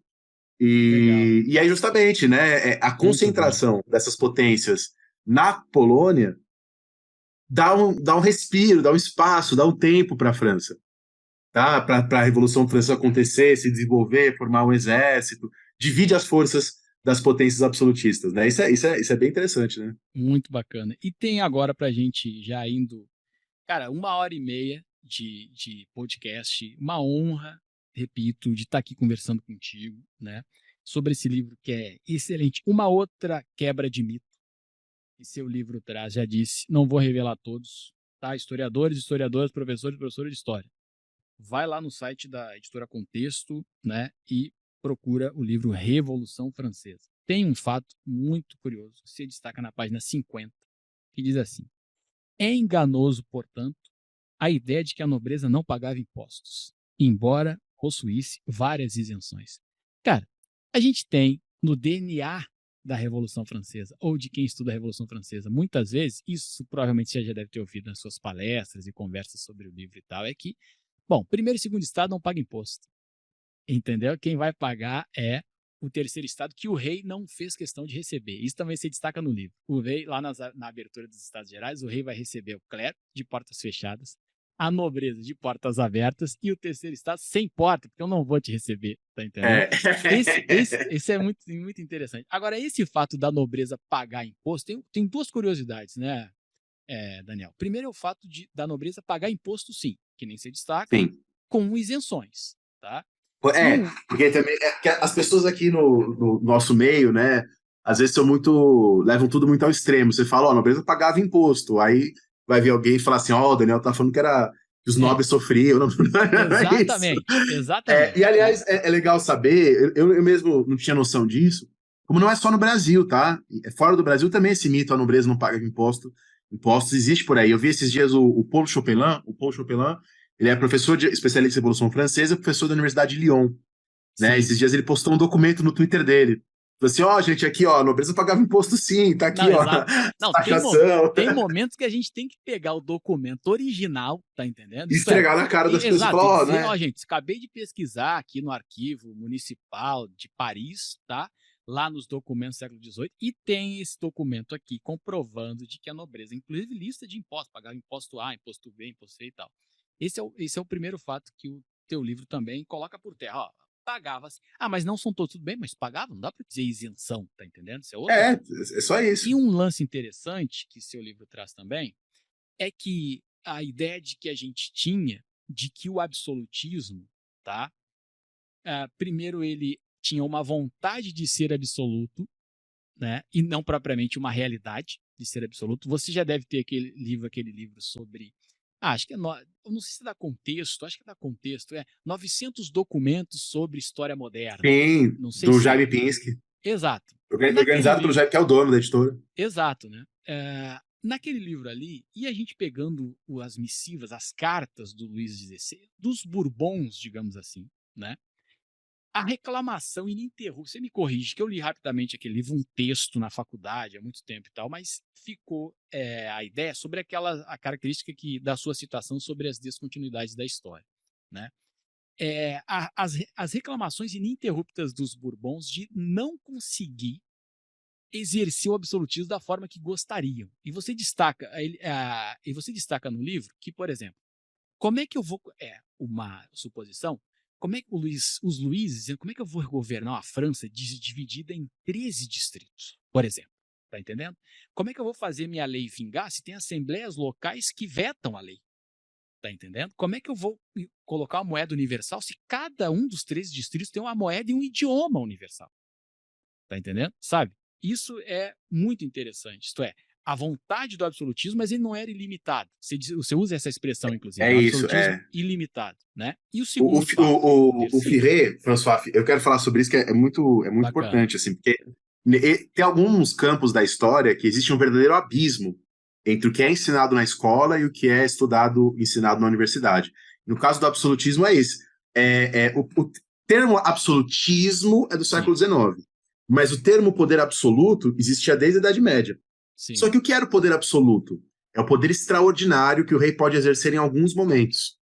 É um tipo de poder articulado com outros poderes que o rei pode exercer em alguns momentos, e de fato, no século XVIII, sobretudo, o uso desse poder extraordinário do rei aumenta, vai se se amplia. acentuando, entendi. E aí, o François Firret, historiador, ele tem uma passagem que eu acho perfeita nesse sentido. O Firret fala: não é que é errado chamar o poder político da época moderna de absolutismo. O problema, e aí a mesma coisa que o terror, é que a gente interpreta absolutismo como totalitarismo. Exato, E não se trata disso. O poder exato, dos o reis que na não época era. moderna tinha vários limites. É, Porque a França, especificamente, mas não só a França, também a Espanha, também outros lugares, era um mosaico de sim, línguas, era um exato, mosaico de culturas, e a questão dos privilégios, os privilégios variavam conforme a região. As sim, nobrezas, como a gente falou no começo do podcast, variavam conforme a região. Então, por exemplo, camponeses em algumas regiões do norte da França, inclusive servos, tinham sim, privilégio de não pagar o imposto do sal. exato, Nossa, professor, você está falando que tinha privilégio no terceiro é, estado? Tinha. tinha, Em alguns sim, lugares. Em outros lugares, o camponês pagava o imposto do sal. Se hoje no Brasil a gente consideraria injusto Porto Alegre pagar um imposto e Brasília pagar outro, a gente sim, consideraria injusto. sim, Tá? Isso no antigo regime era visto como normal, porque é uma sim, situação de pluralismo religioso, de pluralismo jurídico, uhum. né, de pluralismo tributário, Político, e assim, sim, pluralismo político. é, Essa ideia de que um país tem que ter uma lei unificada, um sistema jurídico e um sistema tributário unificado, é uma ideia do século XIX, sim, que, por sua vez, muito deve muito à Revolução interessante. Francesa, porque é uma ideia baseada numa outra ideia, que é a ideia de Uhum, que justiça é igual à igualdade e sim, de que a desigualdade é injusta. Essa é, noção está incrustada na mente de muita gente, é uma noção que é é, tributária da Revolução Francesa. A desigualdade no antigo regime era vista como natural e até uhum, sagrada.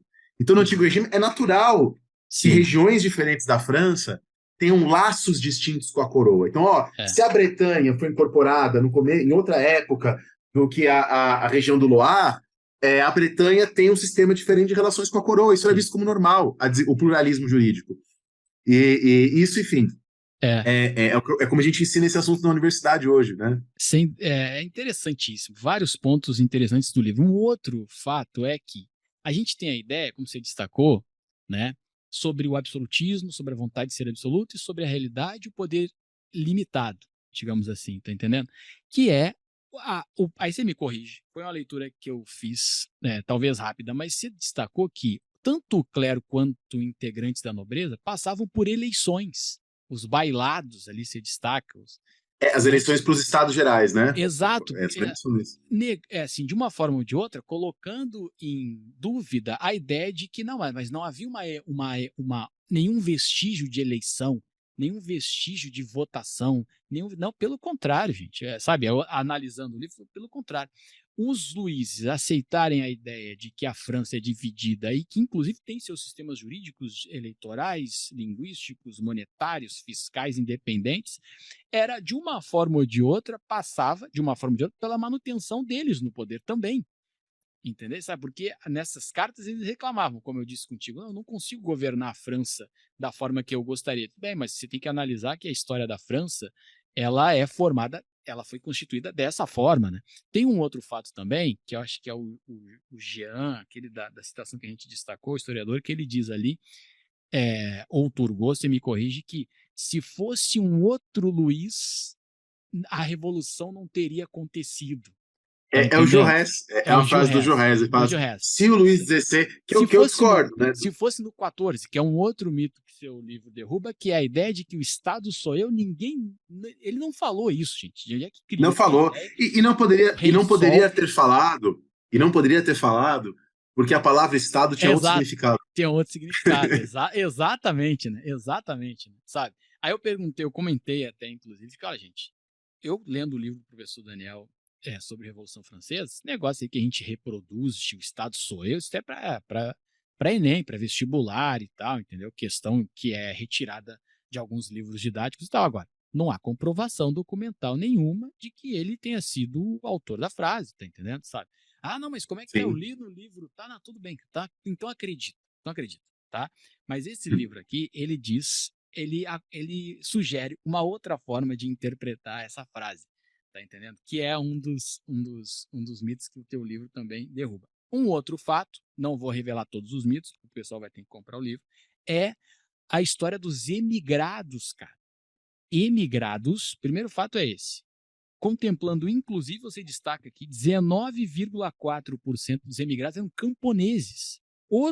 Isso é um fato. O segundo fato curioso, E claro, exato, os camponeses eram 80% da da população. É claro que eles iam população, ser os que mais exato. iam se ferrar nas guerras. É Daniel, lógico, um né? outro fato, 6% dos combatentes da Guerra de Vendéia eram burgueses, tá Sim, entendendo? Cara, eu falei assim, olha aqui, gente, vocês têm que ler esse livro aqui, Revolução Francesa. Por quê? Porque o que a gente vem reproduzindo há décadas, em função dos consensos, tá? Esse livro coloca por terra. Diz, não, calma, vamos analisar friamente os números, tá?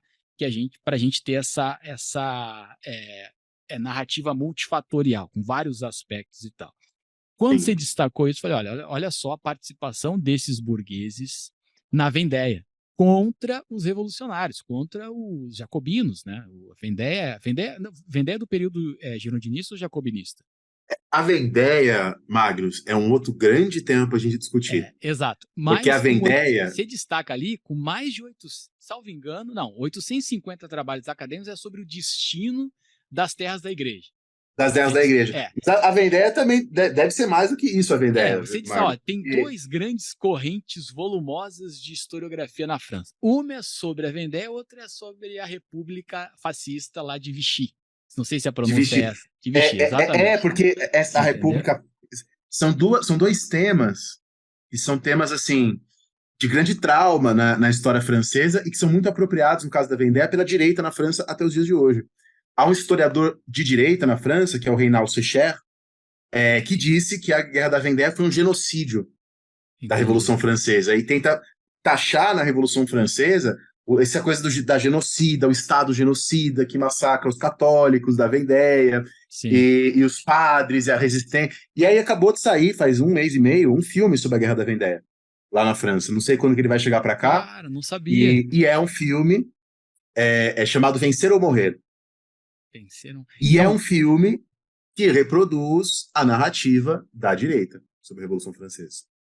Né, de uma Sei. revolução genocida, de uma resistência católica heróica.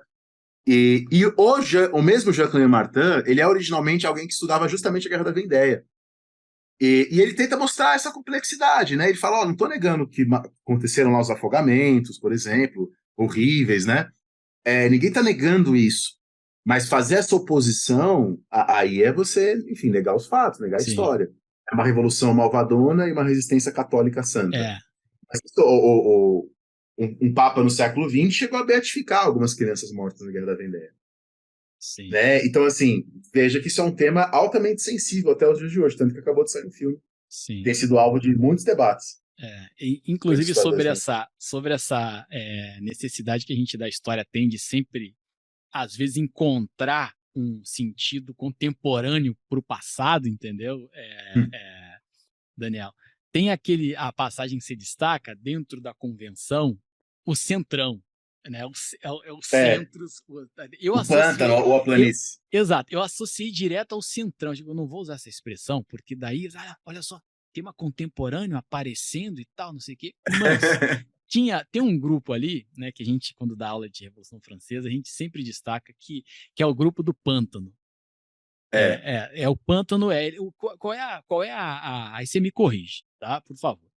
Qual é a posição política do pântano? A posição política do pântano é a de quem estiver na hegemonia É da oscilante. convenção. E aí vem a Entendeu? questão. Isso que também é uma coisa importante para ser dita, Magnus, que não existia na Revolução Francesa partidos políticos.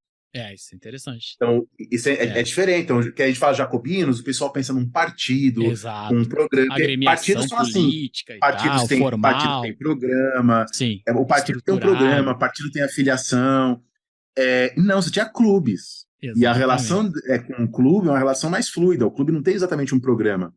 Embora a gente identifique tendências. Isso é importante porque há momentos da Revolução Francesa que os historiadores não sabem dizer quem Sim, exatamente é jacobino, e girondino é pior ainda, exato. porque Isso é girondino outro não aspecto existia, interessantíssimo do livro. Isto é, não existia clube do girondino. Girondino é um termo criado pelos historiadores para tentar fazer uma isso, diferenciação. E eu acho que existia o grupo dos girondinos. Eu acho que esse termo diz respeito a um grupo real, mas tem historiadores que acham que é um mito a própria é, ideia de que existiram girondinos. Eu não sou tão não tô tão assim sim, nesse aspecto. Mas, enfim, o caso do pântano, o pântano é fundamental, porque o pântano de fato oscila, né?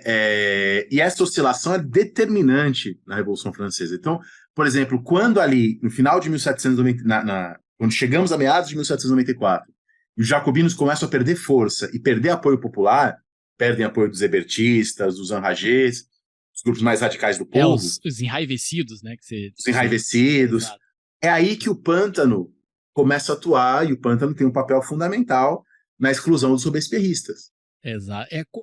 O pântano vai contemporizando de uma forma ou de outra o destino da revolução. Pelo menos eu senti isso, né, Daniel? Sabe, ele vai Sim, ali, é o mediador e tal, nem muito radical, às vezes nem muito restaurador, sabe? Isso aqui é uma feição aristocrata, então não dá, não. Essa aqui também é uma versão muito radical e tal, até o momento que você, como você destacou, e a imagem jacobinista vai se esgotando, vai se corroendo e tal. E aí, em função disso, eles vão aos poucos entrando de uma forma mais incisiva nas estruturas de poder, né? Os integrantes do sim. pântano. É curioso que De alguma maneira, os últimos anos da Revolução Francesa, de 95 a 99, a Convenção Termidoriana e o Diretório, quem dá o tom desse período são grupos do pântano e muitos. E aí tem outra. Como é complexo, né? Muitas pessoas que participam da derrubada de Robespierre e depois se tornam líderes importantes, como por exemplo Tallien, Barras, eram pessoas que participaram ativamente no terror. Sim, Então você o diz isso no livro. Barras, ele participa ativamente, depois ele ajuda a usar Robespierre de bode expiatório. Não é que Robespierre era um santo imaculado, mas é que ele não era como a gente já falou hoje, ele não era o único que estava lá votando. Sim. Então, várias pessoas que estavam ao lado de Robespierre, votando a favor da morte de companheiros deles ali, para usar um termo mais dos revolucionários do século XX, Estavam lá. muitos depois viram casaca e se juntam ao Exato. pântano. Você disse, Né? Se acho que juntam, não, por isso que há historiadores que falam que 1794 não é a queda dos jacobinos, é a queda dos robespierristas. exato. Exatamente para lembrar disso, né? Na página 163, sobre esse fato que você menciona, tem uma frase que diz assim, acho que você vai analisar os ministros ou as lideranças políticas, não sei se é do consulado, você me corrige, ou do finalzinho do diretório ali, que diz assim, 90% dos ministros e oficiais do novo governo, afinal, haviam também participado do anterior. Isso é, de uma forma ou de outra, uma constante, não só, talvez, né, você me corrige, mas não só nessa fase, Não. Daniel? Não, peraí, isso aí é uma coisa da Revolução Francesa, de outras histórias espalhadas pelo globo e tal, tá Inclusive entendendo? do Brasil contemporâneo aqui, né? Exato, exato. Eu sempre tenho essa reticência, porque daí isso é que a gente sempre instiga os alunos a fazer essa não, peraí, professor, mas isso aqui é o hoje, isso aqui é o agora. Então, não, mas isso aí dizem que é anacronismo, gente. Dizem que é anacronismo, não vou fazer anacronismo, então, tá entendendo? Só pra gente criar ali uma brincadeira e tal, não sei o quê. Isso é muito Mas interessante. você conhece aquele texto, Magnus, em defesa do anacronismo? Rapaz, não, eu alunos já me comentaram desse texto aí. De quem é esse texto em defesa do anacronismo? Em defesa do anacronismo, É, se não me engano, é do Rancière, né? uma vez num Deixa eu... livro, Daniel, num livro de sistemas de ensino, tá, didático, um autor deixou escapar até que ponto ele deixou escapar essa frase, ou autora, não me recordo, até que ponto o anacronismo não existiria, porque afinal somos as mesmas pessoas. Essa era a interrogação dele. Tá entendendo? Sabe, cara? Eu não quis polemizar e tal, porque eu, assim como você, eu sou historiador do fato, não só do fato, mas eu sou historiador do documento, da historiografia e da bibliografia. O pessoal às vezes pode falar, mas isso é positivismo, neopositivismo, você pode chamar o que você quiser. Mas se eu não passar pelos documentos e pela historiografia ou bibliografia que há sobre esse episódio, eu não vou cogitar o si, entendeu? Ou eu acho, ou talvez. Não. Eu preciso, antes de mais nada, levantar a documentação que há, né? E a que ponto anda hoje, uma dúvida que eu tenho, Daniel, sobre os documentos acerca da Revolução Francesa. Por exemplo, tá? Eu sei que tem documentos que eu só vou conseguir, tá? Eu, como historiador, ou qualquer professora ou outra professora historiadora, eu só vou conseguir visitando os arquivos públicos de Paris, por exemplo. Eu, como historiador, ou qualquer historiadora aqui do Brasil hoje, consegue acesso às fontes, as fontes primárias, digamos assim, sobre a Revolução Francesa lá do século XVIII, Sim. sem precisar ir a Paris, sem precisar. Está tudo digitalizado? Então, tudo não, né? Assim, Sim. é uma quantidade imensa de documentos. Boa parte deles estão lá. É que tem os documentos que estão em Paris, lá na BNF, da Biblioteca Aham. Nacional Francesa, na rua Vivienne, em Paris. E tem Bacana. também os documentos provinciais, né? Essa é uma coisa que tem sido muito, muito enfatizada hoje, Sem né? Que a dúvida. Revolução Francesa não foi só em Paris. Sem E que dúvida. por muito tempo, quando os historiadores foram estudar a Revolução Francesa, eles se limitaram à documentação de Paris. E aí ficou uma história da Revolução Francesa É vista da do ponto de vista capital, da claro. capital. E na Citadinos, verdade, né? não. Na verdade, você Exato. tem dezenas de clubes jacobinos espalhados pela, Exato. pela França, com E, outras dinâmicas. exato. Não tem Até apenas o clube mesmo. jacobino de Paris. Exato. Até mesmo a documentação feita pelo próprio clero, digamos assim, Sim, por sobre a Revolução exemplo. Francesa, entendeu? Como se destacou, escrita pelas próprias províncias, né? Como é que Isso. era vista a Revolução Francesa e tal. Agora, Então, ó, não está diga, diga. tudo digitalizado, mas tem muita coisa Tem muita digitalizada. Então, coisa. dá É para possível. fazer Entendi. bons trabalhos com esse material digitalizado, tendo consciência de que ele é uma seleção. Então, uma boa parte deles, por exemplo, está no site Gallicat, né, que é o site da Biblioteca Nacional Francesa. Tem milhares de coisas digitalizadas lá, provavelmente milhões de coisas no Uhum. site, né? Então, é um site com muita coisa, muito rico, né? E não só para quem está fazendo pesquisa, mas quem quer, às vezes, fazer uma aula, trazer um documento de sala de aula, pode ser uma fonte bacana. Bacana, legal. Bom, eu já tenho que ir finalizando agora, que a gente vai, provavelmente, o pessoal que está escutando a gente, ultrapassar 2 horas de estreia. Eu sabia que ia ser esse espetáculo com o professor Daniel, entendeu? A gente ia chegar às 2 horas de podcast sobre o livro. Antes, eu vou fazer aquela pergunta que nenhum autor ou autora gosta. Daniel, essa é a realidade. Todo mundo que eu pergunto, mas chega, sabe, tinha essa Uhum. pergunta, mas você não disse que ia fazer essa pergunta e tal, não sei o quê, mas eu vou fazer.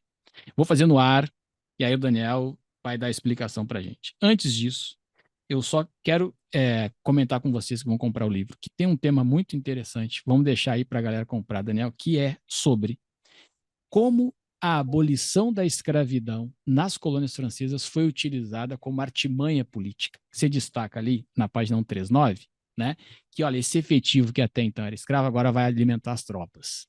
Entendeu? É isso, porque havia um medo muito real de que os escravizados do Império Francês passassem para o lado da Inglaterra. Exato. Até o Danton, Isso, salvo engano, o Danton comenta, né? Agora a Inglaterra isso, está perdida. a Inglaterra é perdida, ele diz isso depois da abolição. Então, de fato, assim, muitos ali que apoiaram a abolição também apoiaram por interesse de fortalecer a posição da França na guerra contra a Inglaterra, né? Sim, as tropas e tal, né? É, Legal. Pô, Daniel, brigadão. Aquela pergunta que eu não esqueci, né? Eu fazia a pergunta. A pergunta é, sempre faço isso para os autores e autoras, né? Que passarão por aqui, então o pessoal já sabe. Lá no fim, o Magnus vai fazer essa pergunta. Teve alguma parte do livro que tu teve vontade de aprofundar, mas a sim. edição, a métrica, né, sabe, da editora, que aí o pessoal, mas o Magnus implicando com as editoras e tal, não sei o quê, disse assim, Não, não, não. não, porque assim, como faz parte de uma coleção, há uma espécie de métrica em relação ao perfil dessa coleção, né? Isso faz parte até mesmo da linha editorial da coleção.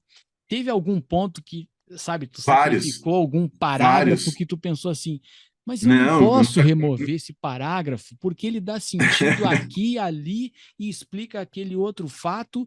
Mas Daniel, tem que remover, tá entendendo? Por que eu tô te dizendo sim. isso? Porque pelo fato de eu trabalhar em editora, eu tenho muitas vezes a gente faz reuniões com autores e autoras e tal, e aí, cara, sabe, a gente, sabe, tem o cuidado junto com o autor ou com a autora, né, de, olha, quem sabe essa sugestão de ajuste, a gente não pode ultrapassar esse número de linhas, o número de páginas tem que estar dentro desse perfil da coleção e tal, e tal, e tal.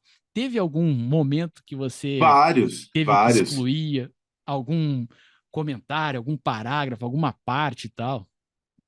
Porque a ideia dessa coleção é isso, livros de menos de 200 páginas, na verdade, menos de 200 páginas, mais próximo de 150 do que de 200. Uhum, E a primeira versão que eu entreguei para Carla Pinsky, que fez um trabalho muito legal, uhum. né, muito respeitoso também com os autores. A gente sabe que tem editora que nem sempre respeita os autores, que às vezes Sim, vai com sim. grosseria, e não foi o caso, foi tudo no diálogo.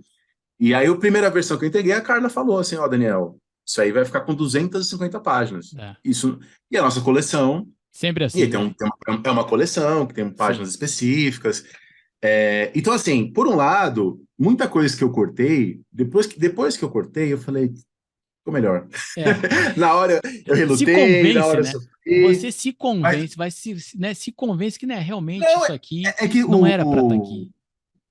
que aquele historiador, o Burkhardt, grande historiador do século XIX, Uhum. aquele livro dele lá, Reflexões sobre a História, ele cita lá um comediante italiano, uma frase desse comediante que é assim: se você quer ser lido, seja breve. Exato. Né? Porque tem É, livro demais no mundo, tem exato. coisa demais no E tem mundo. uma cara. Outro grande escritor, o Stefan Zweig, né, Sim, famoso escritor, ele diz que o sonho dele era isso, era pegar toda a história da literatura ocidental e ir cortando para deixar só o que interessa, só o que é bom, sim. que os autores são prolixos. E o Stefan Zweig diz, né, que o talento, não sei se é ele, agora eu tô me... Mas Aham. enfim, se não foi ele, foi alguém muito importante que disse Uhum. que o talento do escritor é como o do açougueiro, né, cortar e Sim. cortar e cortar, e o segredo é um pouco esse. E aí, enfim, então eu cortei várias coisas que depois eu vi que eram detalhes, mas eu É. acho que o que eu mais cortei foi Napoleão. Porque no final, no último capítulo, eu tinha de fato narrado a Era Napoleônica.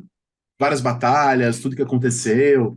E aí, tendo que cortar, que foi o que eu cortei, 70 páginas, eu falei, bom, vou tirar a história da Era Napoleônica, Sim. né? Que Porque Não era sai do escopo do livro. Exato, não era o escopo do livro, exatamente. O livro até 1799. Apesar de você, na minha percepção, haver concluído com muita maestria, em poucas linhas, o período napoleônico, porque você vai até a restauração lá do Congresso de Viena, ou pelo menos tentativa de restauração, tá entendendo? Sabe? Menciona brevemente os 100 dias ali, sabe? Depois da morte do Napoleão. E já vou dizer para o pessoal que vai comprar o livro, tem a Revolução Corsa, que a gente tem que levar em consideração, que vai influenciar a independência dos Estados Unidos, e os pais do Bonaparte, conforme o Daniel destacou, participaram dessa revolução ali na Córcega, que acho que era dos genoveses, depois a França compra a Córcega, né, Daniel? Entendeu? Vou deixar, não vão comentar, porque senão o pessoal não vai comprar, então tem que comprar o livro. Eu sempre faço essa pergunta, por quê? Porque você conseguiu, na minha ideia, né, pelo que eu li, fazer a difícil travessia, que para mim é difícil, não é fácil, tá? E eu gosto de fazer e de ler livros que passam por essa travessia, de tornar um tema de um professor acadêmico, que você é um professor acadêmico, tá? Publicar um livro que não deixou, pelo menos na minha percepção, assim, eu leio o livro e assim, em apenas alguns momentos eu verifico que é um professor acadêmico, tá entendendo? Do academicismo mesmo, de citação, recuo, aí nota de rodapé, tá entendendo? Como a gente faz com tese, dissertações e tal. Você conseguiu fazer essa travessia com maestria, isto é, propondo um livro que é um guia, como você diz lá na página 8, como eu comentei contigo, né, na introdução, de uma revolução e da Revolução Francesa. Esse é um guia introdutório. Fazer isso em meio ao academicismo, tá? Academia de citações, a BNT, que é bacana e fundamental e tal, para um público, né, que não seria propriamente, ou digamos assim, ou diretamente acadêmico, me refiro, tá entendendo? Para mim, cara, um exercício que eu gosto muito de quando eu leio livros que conseguiram fazer essa travessia, porque tem alguns outros livros, em função até mesmo do academicismo, tá entendendo? A permanência desses traços, sabe? Do recuo, da citação, do debate muitas vezes muito mais historiográfico que propriamente em cima do fato, em cima do episódio e tal, entendeu? Sabe? Você, na minha percepção, fez o exercício contrário. Você enfatizou muito mais os fatos, muito mais os personagens de relevo, entendeu? E não só os de relevo, os também, digamos assim, que andam em paralelo, tá? Do que propriamente essa narrativa mais acadêmica e tal, entendeu? E talvez isso seja o próprio perfil da coleção, né, Daniel? Porque eu li outros títulos que têm a mesma pegada, têm a mesma feição, o mesmo formato, né? É isso aí, o livro do João Paulo Pimenta sobre independência, o livro do Marcelo Cândido sobre a Idade Média. É um pouco essa pegada de um meio de campo ali entre a universidade e a escola, exatamente, né, buscando contribuir para as aulas, eu acho que é isso. A história da África do Rivaíro, história da América Latina, das Sim. duas professoras também, entendeu? Né? Maria Lígia e Gabriela Pellegrino, né? Isso, exatamente, entendeu?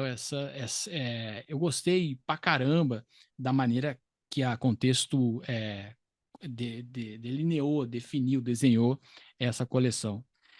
Gente, vocês que estão ouvindo a gente agora, vocês vão ficar tristes porque a gente tem que encerrar. Mas com 2 horas praticamente de podcast. Esse é o primeiro podcast de muitos, né? Assim eu espero. O professor Daniel inaugurou, tive a honra de ter esse podcast aqui contigo, Daniel. Muito obrigado por ter inaugurado esse projeto aqui no Magnus História. Projeto para quem é entusiasta de livros de história, gosta de ler sobre história, e não só história, mas sobretudo história e tal, entendeu? Tem seus livros publicados.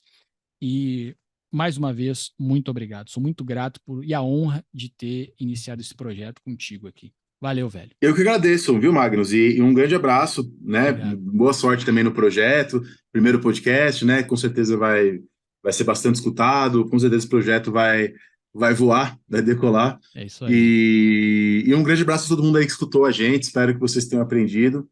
Espero que vocês tenham gostado e tido novas reflexões. Falou, pessoal. Um abraço aí, tá? Até a próxima. Não sei se vai ter vinheta de entrada, sonzinho de entrada, sonzinho de saída, entendeu? Mas se tiver, vocês vão escutar. Vou nessa, gente. Valeu, um abraço aí.